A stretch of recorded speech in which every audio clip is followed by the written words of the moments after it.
Dracula is a well-established and beloved character throughout the horrorverse. First introduced in 1897, Dracula instills a sense of fear, terror, and fright into his victims, making him a perfect addition to the entity's realm.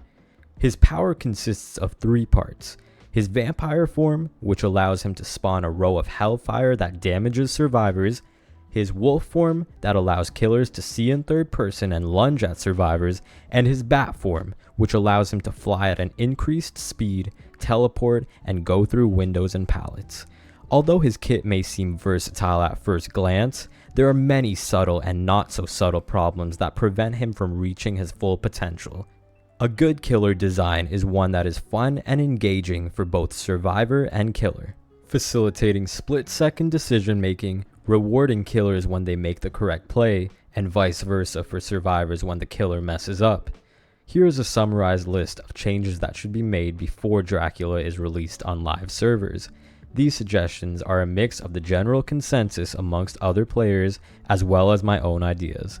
Please leave a like and comment if you enjoy this video, as it really helps please the YouTube gods and will help grow my channel. Let's begin. Starting off with his vampire form, his most obvious flaw is the inconsistency when shooting hellfire. Unlike killers such as Pyramid Head, the intent of hellfire is to be able to hit survivors around lower loops with good line of sight, not to go through walls. This, however, is extremely inconsistent, sometimes allowing hellfire to go through large rocks with pixel line of sight, whilst other times hellfire won't be able to hit survivors around low to the ground loops. Hellfire also feels very sluggish. The slowdown you get when charging around loops needs to be lessened in addition to the charge time being decreased. Currently, it's very easy for survivors to read and dodge hellfire. The time differential between charging your power, setting up an angle, and shooting your shot takes too long and often results in either the survivor running away or them making a read to predict and dodge your attack. To offset this change, the cooldown time after firing can be increased, creating a higher risk to reward ratio that incentivizes killers to be accurate with their shots rather than spamming until they get a hit.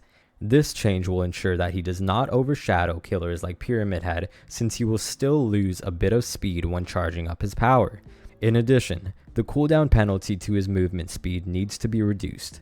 It's a reoccurring theme that killers with an anti-loop power upon release have a slower movement speed post using their power relative to the norm. Recent examples of this were after Billy's chainsaw sprint and Vecna's fly. Behavior errs upon the side of caution when releasing a killer. Slight number tweaks need to be made to vampire mode, but overall it's well designed and shows a lot of potential. Unfortunately, the same can't be said about this next form.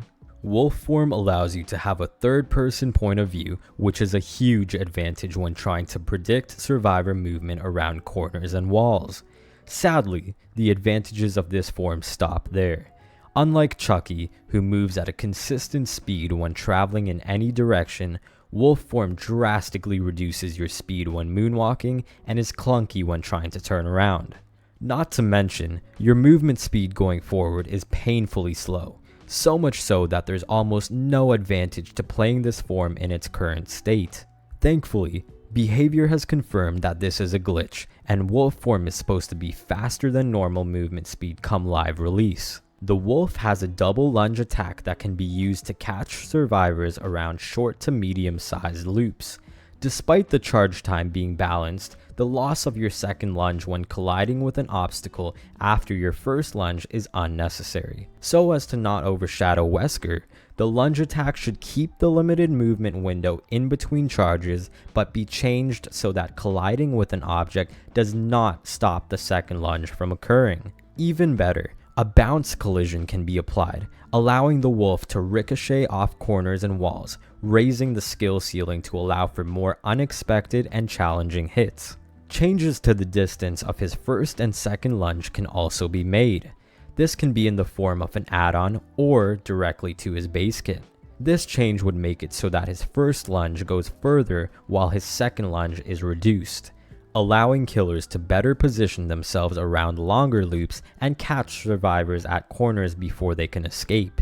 If you're enjoying this video, please consider subscribing and checking out some of my other content.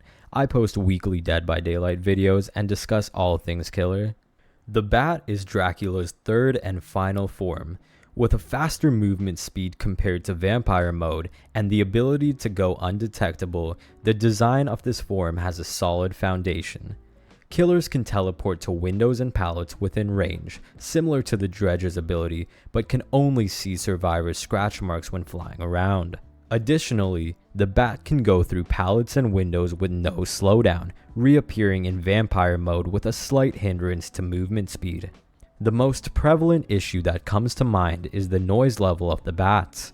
It is hard to hear survivor footsteps and breathing when in close proximity. This screeching can also be heard by survivors from afar, which, being directional, allows survivors to easily pinpoint where the killer is before he could get the jump on them. A simple fix to this would be to reduce the volume of the ambient bats so that the form is more stealthy and the killer can hear survivors better when nearby. Finally, the reappearance movement speed penalty needs to be reduced. This will increase the chances of getting a hit before survivors can reach a pallet or window.